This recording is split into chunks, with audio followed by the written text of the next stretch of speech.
So we'll start with a couple basic examples. We are trying to find the Laplace transform, and we're assuming that a, b, omega, and theta are constants.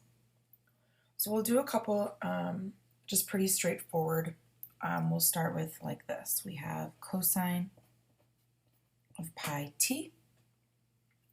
Okay, pi is also a constant, and so we are just looking for the Laplace transform of cosine pi t.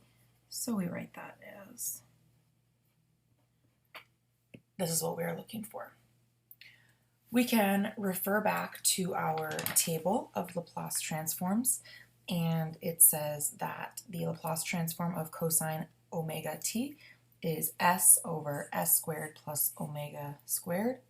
In this case, pi is our omega, so we can say that the Laplace transform of this is s over s squared plus pi squared. And that's it.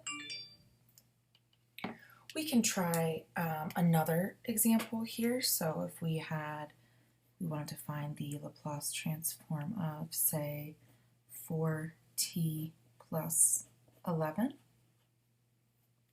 Okay, we can use the linearity property of Laplace transforms and break this up into two separate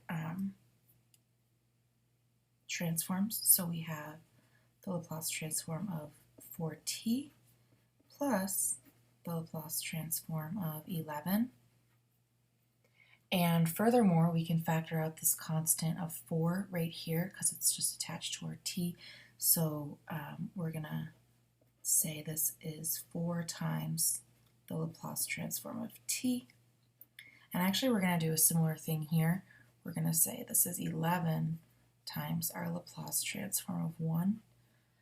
You don't really have to do this step. If you can just skip from this step to the result, that's fine too, but this just helps explain why we are doing it this way. So the Laplace transform of t is just 1 over s squared. So I would say that's 4 times 1 over s squared. And then similarly, I take the Laplace transform of 1, and that is just 1 over s. And then I could write these a little bit nicer, so I could actually have this as like 4 over s squared plus 11 over s.